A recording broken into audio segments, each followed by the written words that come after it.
대선 이제 9일 앞으로 다가왔는데 그야말로 초읽기에 들어갔죠. 여론조사 결과하고 SNS 동향은 어떻게 움직이고 있을까요?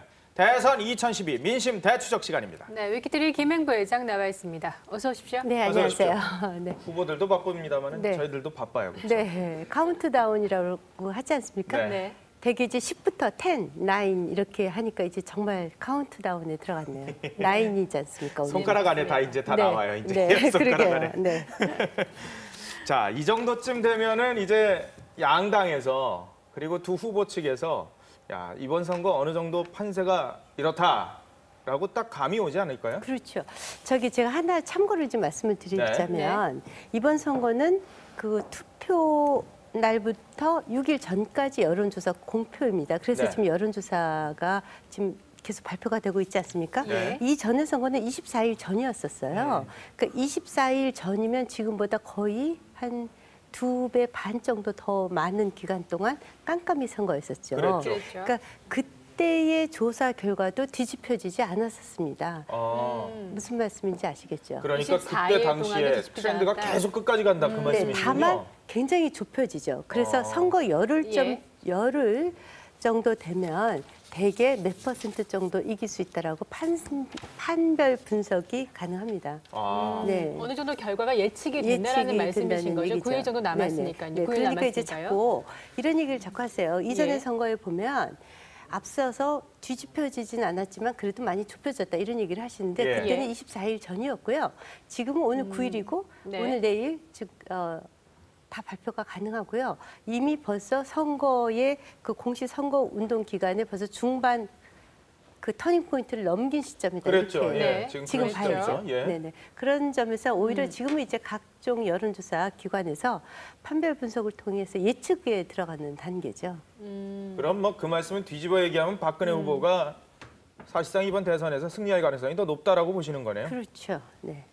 뒤집힐 가능성. 그러니까 민주당에서 지금 보고 있는 막판 뒤집기 불가능하다고 보시는 거죠? 이제 그 대개 여론조사로 보면 그렇죠. 여론조사로만 보면요. 네. 과거의 경험치로 네. 봤을 네, 때 네, 물론 뭐 이번에는 뭐 안철수 변수라는 게 좀 예. 있긴 합니다만 그게 과대 안철수 포장됐을 변호사는 없다고 가능성이 제가 계속 예. 얘기했으니까 이제 그 얘기 좀 그만하셨으면 좋겠어요. 그래 말 저도 지겨워요. 네, 안철수 맞아요. 변수 네. 이거. 네, 지난 주말 사이에 상당히 네. 뜨거운 선거전 벌어졌는데 안철수 전 후보가 전폭적으로 합류하고 나서 여론조사 결과 어떻게 변했는지 좀 그렇죠. 궁금한데요. 예. 살펴보고 얘기 계속 나눠보도록 하죠.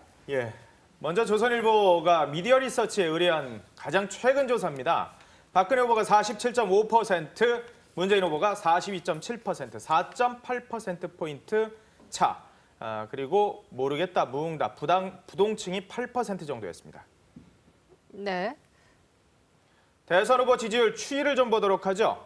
박근혜 후보 계속해서 우상향의 상승 곡선을 보이고 있는 모습이고요. 문재인 후보도 안철수 전 후보 지지 선언 이후에 상승세를 타고 있는 그런 모습입니다. 네. 다른 조사도 살펴보죠. SBS와 TNS 조사에선 안 전 후보의 지원 이후 문재인 후보의 지지율이 5.8%포인트 상승했고요. 한겨레와 한국사회여론조사연구소 조사에선 상승치가 0.8%포인트로 나타났습니다. 그리고 박근혜 후보의 지지율은 두 조사 모두 40% 중반대를 안정적으로 유지하면서 앞서가고 있는 상황입니다. 네, 그래프 보면 뭐 우리가 뭐 김영부 회장께서는 안철수 현상 원래 없다고 그러셨는데 네. 안철수 현상 그러니까 사퇴하시고 나서 네. 다 갈표들은 다 갔다 이 말씀입니다. 이미? 네, 이미 다 갔고요. 네. 지금 이제 막판에 그 지원 유세를 결심한 이후에 안철수 플러스 효과는 없다. 이렇게 말씀을 드리는 겁니다. 근데 이 여론조사를 좀 보면 플러스 효과가 좀 나타난다라고 아니 볼 수도 그렇게는 있는데요. 아니고요. 예. 이것이 이제 그 10년 전하고 똑같이 진보 대 보수의 양대 진영의 예. 큰 싸움으로 되니까 예. 진보도 이제 막판에 결집을 하는 그런 현상이라고 봐야지 이것을 안철수 플러스 효과라고 보면 안 된다는 말씀입니다. 안철수 전 후보의 도움이 플러스된 건 아니라고 보시는 그렇죠. 거군요. 그 부분 좀 명확해야 될 것 같은데 예. 민주통합당 측에서는 뭐 이게 안철수 효과라고 당연히 보고 싶어 할 것 같은데 네. 네. 많은 여론조사 전문가분들 이런 분들이 지금 김영부 회장하고 같은 맥을 하고 있는데 네. 보수 대 진보의 이런 대결 구도 속에서는 시간이 가면 갈수록 대선이 가까워지면 갈수록 수렴 현상이 나타나는 그렇죠. 그런 현상이 좀 있다 그러는데 그렇기 때문에 이게 수렴 현상으로 봐야지 안철수 현상이라고 봐서는 안 된다라고 분석을 했는데 네. 김영부 회장도 그 말씀을 하시는 거군요. 네, 우리 엄 기자는 정말 날카로우세요. 난 늘 그런 왜 생각을 그러세요? 해요. 왜 아주 정확하십니다. 네. 수렴 현상으로 봐야죠. 예. 그럼 안철수 그러니까 이제 부동층이 확 줄어서 네. 대개 이제 조사마다 보면 10% 이하로 떨어지지 않습니까? 그래서 이제 조사회사에서 이렇게 해요. 30% 정도 부동층이 있을 때는 여러 가지 그 부동층에 대한 정치적 성향을 분석하는 질문을 넣어서 네. 이렇게 저렇게 나누는 작업을 하죠. 그런데 10% 이하로 줄어들면 거의 그분들은 이제 투표하지 않는다고 아. 보고 제합니다. 그래서 나머지 90%를 100으로 환산해서 다시 이제 투표를 예측하는 예. 그런 방법도 쓰죠. 아. 그러니까 안철수 효과가 거의 0%에 가깝다라고 지금 보시는 네네. 거잖아요. 네. 그럼 투표율을 높이는 데는 얼마나 효과가 있다고 보십니까?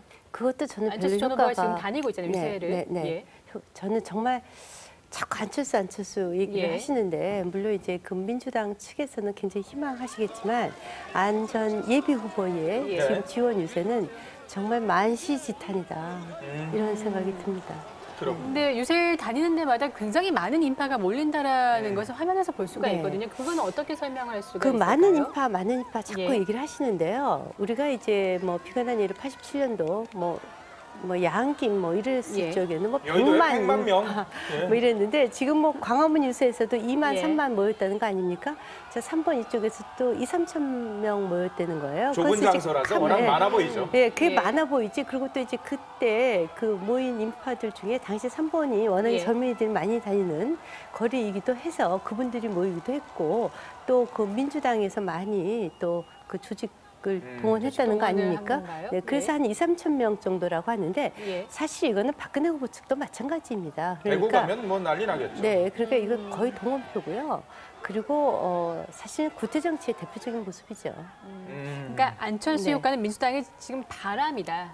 바람이어서 민주당이 그렇게 아니죠. 되게 바라는 거 야당은 아닌가요? 그 희망사항이다. 예, 이거죠. 희망사항, 바람이요. 네, 예. 네, 네. 그래서 이제 사실은 지금 대세론이라는 것이 왜 중요하냐면요. 그래서 이제 여론조사 마지막 날 조사 공표되는 것이 중요한 게 네. 그때 예. 딱 우세되는 후보는 대세론으로 끌려가거든요. 그러니까 이제 여야 후보들은 다 그 대세론을 장악하려고 굉장히 애를 쓰는데 만약에 자꾸 지는 것처럼 보이면 점점 결과적으로 득표율이 떨어집니다. 아. 그러니까 지는 쪽에서는 자신들의 지지하는 그 분들께 예. 희망이 있다라는 것을 계속 메시지를 줘야지 되거든요. 그래야 대세론이 그 굳어지지 않거든요. 근데 지금은 사실은 그 판가리보다는 좀 굳히기 형국이다. 아. 이렇게 판세를 좀 봐야 될 것 그 같아요. 네. 우리가 여론조사를 보면은 이게 맹점 가운데 하나가 이 세대율 투표율을 반영하지 않은 지금 여론조사잖아요. 예, 맞아요. 단순 여론조사다 보니까 20대도 한 표고 50대도 한 표고 60대도 한 표고 이런 식으로 돼 있는데 그렇죠. 실제 투표율을 좀 반영을 해준다면 50대 이상이 사실상 투표율이 더 높은 그렇죠. 현상이 과거 역대치였는데 그런 가중치를 좀 줘야 되는 게 아니냐라는 얘기들도 있어요. 이제 통상적으로 만약에 투표율 가중치를 주면 그 박 후보가 약 2% 정도의 추가 상승이 있다. 이렇게 상승이요? 예, 예. 보는 것이 이제 대체적인 관측인데요. 네. 이제 마지막 남은 것이 뭐 그날 날씨가 어떨지. 저는 이제 오히려 그런 거가 더 관건이라고 보고요. 또 하나는 SNS의 동향이 심상치 않다는 좀 거죠. 아, 살펴보고 그래요? 얘기 한번 살펴볼까요? 나눠볼까요? 네네네. 네. 지난 한 주간 두 후보의 이름이 SNS에 언급된 비율을 좀 집계를 해봤습니다. 박근혜 후보가 한 5만 5천 건 정도 돼요. 문재인 후보보다 한 3.8%포인트 정도 많습니다. 네. 후보별로 긍정, 부정 여론을 살펴보면요. 박근혜 후보는 부정 의견이 67% 이상이고요. 문재인 후보는 긍정 의견이 55% 이상을 차지했습니다. 네. 문재인 후보를 적극적으로 지원하고 나선 안철수 전 후보의 행보 83% 이상이 긍정적인 의견을 나타냈습니다. 네, 지난 화요일에 있었던 TV토론, 1차 TV토론은요. 박근혜 후보는 부정 의견, 문재인 후보는 중립 의견, 이정희 후보는 긍정 의견을 가장 많이 얻었습니다. 네. 하나씩 좀 살펴보죠. 그러죠. 네네. 네. 지금 보면 이제 원래 SNS 지형이 박근혜 후보 쪽에 상당히 불리했던 지형입니다. 예. 뭐 아시다시피 젊은 분들이 많고 진보적인 분들이 많지 않습니까? 그랬는데 지금 최근 한 달여 기간 동안 그 박근혜 후보의 SNS 투입 버스량이 예. 문재인 후보를 조금 앞서는 그렇죠. 가장 이런 많았네요. 특징이 예. 계속 나타나고 있으니까 네. 사실 이제 그 보수 진영이 그 SNS에서는 무조건 진다라는 편견은 이번 대선에서 확실히 좀 불식이 된 것 같아요. 네. 그것은 이제 지난 지방선거 4.11 총선을 거치면서 보수 진영민 새누리당에서 이쪽에 특단의 대책을 좀 세운 것이 아닌가 이런 생각이 좀 듭니다. 네. 네. 또 하나 이제 중요한 것은 뭐 이제 각 사안별로 따라서는 예. 예컨대 뭐 그 안철수 후보가 도와준 거 이런 것에 대해서 그런 사안에 따라서는 굉장히 긍정적인 여론이 많죠. 네. 그렇지만 그것이 사안과 실제 지지율과는 별개로 돌아간다는 얘기입니다. 다시 말씀드려서 아까 TV 토론 같은 경우도 보시면 박근혜 후보가 제일 못했다 이런 그렇게 나와요. 의견이 나오지 않습니까? 예. 이정효 후보가 제일 잘했다라고 나오네요. 그렇지만 이정희 후보의 지지율이 획기적으로 오르는 건 아니지 않습니까? 뭐 예. 0.5%에서 막 1% 2배 올랐다는데. 정도 올랐다 뭐 이런 정도니까 네. 그것이 뭐 지지율로 바로 영향을 미친다 이렇게 볼 수는 없고요. 다만 네. 이제 투입 버즈량에서 그 박근혜 후보 측이 그 문재인 후보 측보다 뒤지지 않는다. 이것은 이번 대선에서 상당히 주목해서 볼만한 사항이고요. 특이할 것은 이제 지금 네. 그 선거 겉에서 일어나는 선거운동과 속 내용이 상당히 다르다는 겁니다. 그것은 무슨 말씀이냐면 겉으로는 뭐 큰 담론을 갖고 여야가 지금 각축을 벌이지 않습니까? 차기 예. 정부는 어떻게 하겠다 뭐 이런 등등의 네. 내용을 갖고 네거티브는 사실 본격적으로 그렇게 드러내놓고 하지는 않아요. 그런데 SNS상에서 엄청난 네거티브가 일어나고 있다는 거예요. 네. 예컨대 뭐 광화문에 뭐 그 관중 동원 얼마나 왔느냐 이거 네, 가지고 막 조작하는 조작하고. 사진 조작 예. 내용이 나오고 있고요. 그랬는데 예. 실질적으로 이제 새누리당에서 지금 고발하지 않았습니까? 예. 네, 그냥 누리꾼의 장난이었다. 뭐 이렇게 지금 결론이 나는 것 같고요. 네. 또 하나 지금 뭐 그 문재인 후보의 그 사택과 관련된 또 사진이 엄청나게 지금 돌고 있어요. 가격이 네. 비싼 것 같지는 않은데 이제 굉장히 큰 규모의 땅 때문에 또 문제가 되고 있는 것 같은데 네. 여하튼 이런 네거티브가 저는 맥힌다고 보지는 않아요. 다만 네거티브로 인한 실수가 생길 수 있다는 거예요. 네. 그것은 네. 무슨 말씀이냐면 김용민 막말 파동 때문에 그분이 막말을 하니까 그것 때문에 지지 후보를 바꿔야겠다 이렇게 해야 되는 것이 아니라 네. 김용민 역풍이 일지 않았습니까? 지난 네. 4.11 총선 때 마찬가지로 SNS를 통한 네거티브를 자칫 잘못하면 오히려 지금 같은 살얼음 판세에 거꾸로 역풍이 불 수 있다. 네. 아. 그래서 SNS에서 네거티브 자제해야지 된다. 어느 측이든. 이 얘기를 오늘 좀 꼭 드리고 싶었어요. 맞아요. 네. 팩트 왜곡이라는 건 정말 있을 수는 없어요. 그쵸. 그거는 있어서도 안 될 일이고요. 네. 네. 그래서 네거티브가 예. 다 지금 이 수면 아래로 숨어서 너무나 심각하게 이루어지고 있는 상황. 그것이 저는 문제라고 보고요.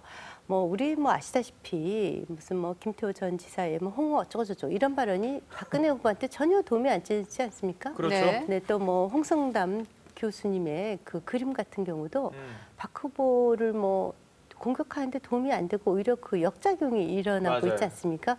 그래서 이제 이번에 구태 정치를 뭐 정리한다고 두 후보 다 그러시니까 더불어 양측 진영에 지지하시는 분들 그냥 평범한 트위터 이용자들도 네거티브는 네. 자제하시고 정말 후보의 진면목을 보여주는 것으로 정면 승부하는 이런 좀 아름다운 선거 문화가 네. 정착이 됐으면 아, 이렇게 합니다. 지금 얘기를 쭉 듣다 보니까 의문점이 하나 생기는 게요.